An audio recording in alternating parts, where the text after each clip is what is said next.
Well, hello friends. Welcome to our cash flow plan project. This is what we call an in-class assignment, but I want you to be able to do it right, and so you will submit it online. We will talk about this if we haven't already during our lectures.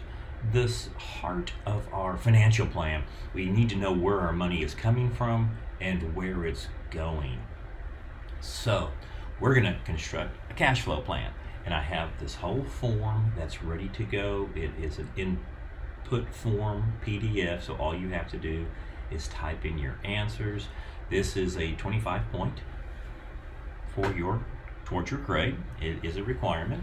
And I hope we're going to have some fun with it. We're not trying to be perfect. This is not mathematics where you have to have the perfect equation.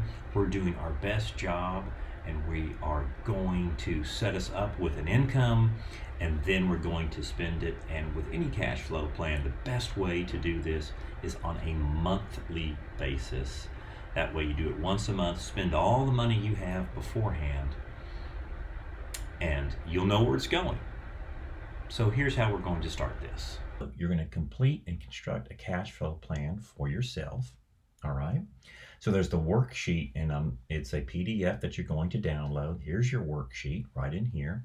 And once you go in there, I'm going to show you how you can input your information directly into it. You don't have to print it out or write it out. You can just put it right back in here.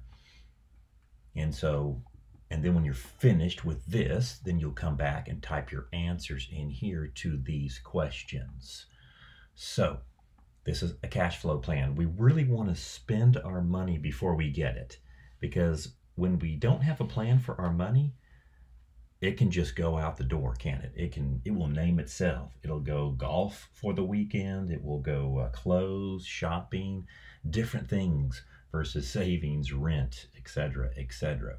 So when you take this plan, if you want to do it, go ahead and save it automatically with your name, not my name, but put your name in there, cash flow bonus project. Okay, that will be great. Up to 30 points on this, as I've said. So money's always active, all right? We don't measure wealth on what we make a year, it's what we do with it. And of course, on the way, our decisions will make us wealthy, better, or broke, or poor, okay? And so we want to be in going strong here. So always give our money a name. Rent is a name, food is a name, utilities, taxes. Again, if we don't name it, it's going to go out.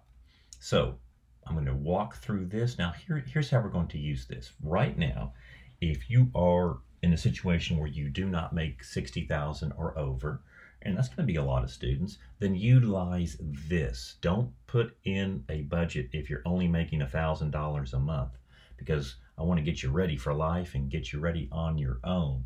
So you just got a $47,000 a year job, full benefits, good job, great first job, getting your experience. And so when you look at after taxes, we're looking at $2,820 a month. But you have a side hustle, which I think everybody needs to have in this crazy life that we live in. Maybe it's an extra part-time job. Maybe it's a cool business idea that you have that you can run out of your own room or your garage or something like that. You get another $800 a month of profit. So now your take-home pay is $3,620. Given this income, you must move out of your parents' house. If you're living at home, mom and dad would like for you to make your next move and become independent. So you're going to have an apartment or a house, more than likely. If it's the first time, I would choose an apartment, let someone else do a lot of the utilities. Those are ranging from $950 a month. Now you may need a roommate for that. If you want your own apartment, that's going to be closer to $15 to $1750 a month. So that's kind of the numbers you're going to use. Let's just say your utilities and water are going to be a minimum of $170. And for those of you already out on your own, you probably have a much better idea. Your internet phone bill is $150 a month. The average car payment, all right, is $650 a month. All right, buying a good used car gets you around $400 a month. Now, car insurance is at least $150 for full coverage, and that's pretty basic.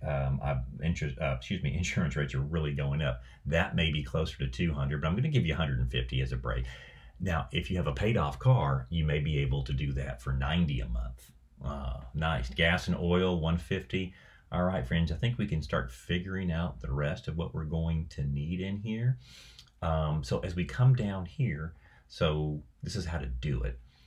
We do a subtotal and a total, makes it very easy. And again, you download this, you save it, you can utilize this for yourself, for your parents, for your friends.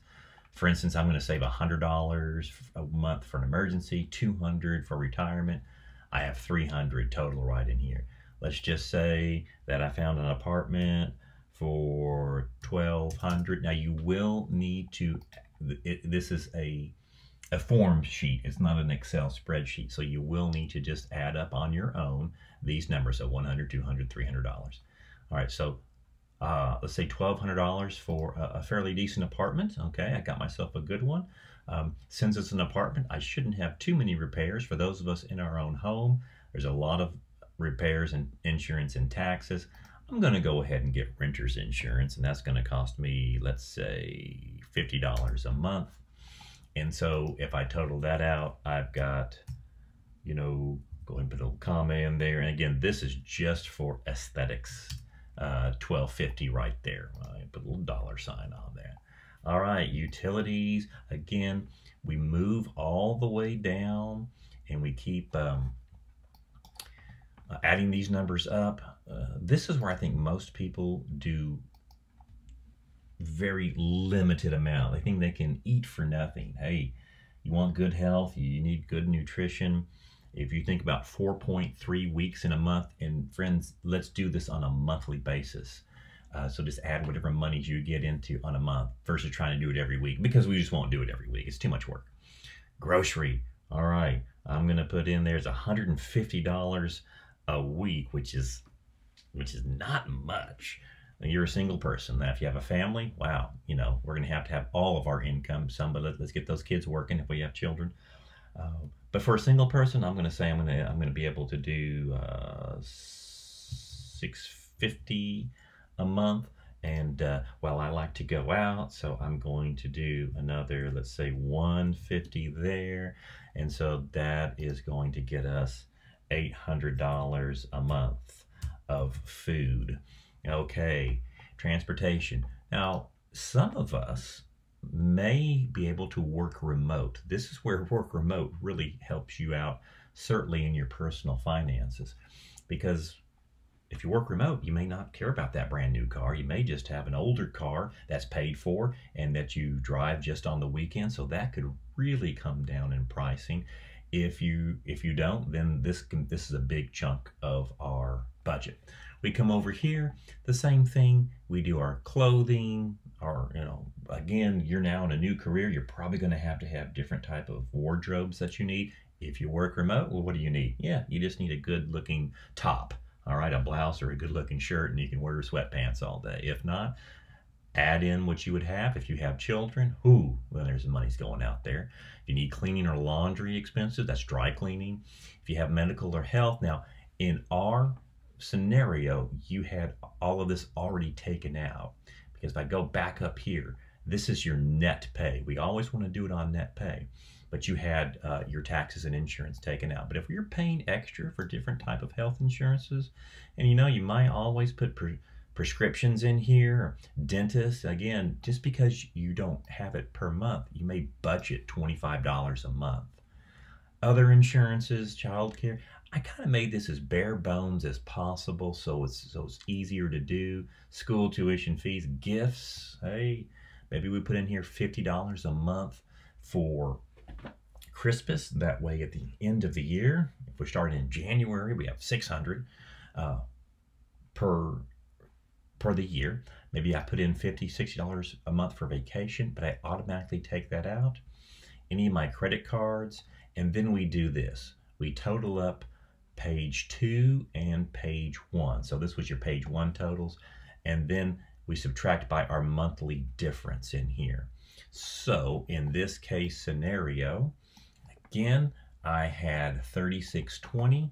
I am hoping that all of my expenses come down to, if that is $3,620, and then I'm hoping that these two, I don't have a negative number here. And I really don't want I want a zero, my friends. This is the number I want, zero. It's called zero-based budgeting. And again, if you're looking at, well, what else, what percentages do I need for my budget? This is a standard percentage that most American households go through right in here. And I would put that out. If you come up and you says, wow, I got $600 left over, well, that is nice. Put that 600 maybe back into my funding right in here to my retirement fund. That would be more like investing. And so all of a sudden now I'm doing 800. Whatever we have to do to get this to zero, so we're spending, or put it more in vacation, put it more in gifts, maybe more food. We want to be able to zero this out so we know where every dollar is going. It takes a while to do this, but by month 3 or 4, you really get a very good idea of how much you're spending. 70% of Americans will refuse to do that. Now, we got to answer these questions right in here. Look at the car payment, if you typically have a car payment right now, and then you're going to take that over from your parents, or you have one. Again, what is the percentage? If it's more than 20%, that's gas, insurance, repairs, and your car payment. How can you lower these payments? Because it's taking a lot out of your budget. The more that goes to cars, and I know it's expensive, my friends. I'm not saying it's not. Same as our house, our rent payment, including repairs, property taxes. If our housing is more than 35% of our take-home pay, that means I just have less money for everything else. So what are some ways we could lower expenses? Are you in a sustainable budget right now? Great. If not, what could we do to lower that?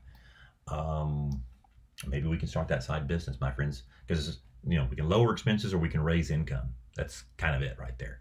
And again, finally, how can we increase that monthly income? Can you start a Poshmark business and start selling your closet? Literally doing that. So there it is. So when you are ready to submit this project, just like the projects we do in the class, I'm in student view. You save the files, PDF with your name in it. Really help out. Come to click Start Assignment, choose your file, and you're going to be just fine. Go to wherever you have it ready, cash flow plan project, open it, submit, and then you'll have, hopefully, yay, the little bit of confetti coming down. So that's how to start it, submit it. It's a great idea. The great thing about this document that I've given you, again, we're doing it for the case. Your $55,000, I upped the salary, and your extra money that you're getting. Now you can go back to whatever amount you're going to make. Now, if you're just on a college budget, or you haven't yet got to the income you want, go back and put your numbers in. It will really help you. And as we've discussed in class, once you do a cash flow plan, you'll find that you're going to save about 30% a month. You're giving yourself close to a 20 to 30% raise because you know where your money's going. It does take time, as I've said, but the opposite direction is being broke. So once a month, spend your money, utilize this. It's going to be a big cornerstone of your personal financial plan. Do the best you can. We're not looking for exact numbers. All right, just as we've said it, do the best, and I look forward to grading your work.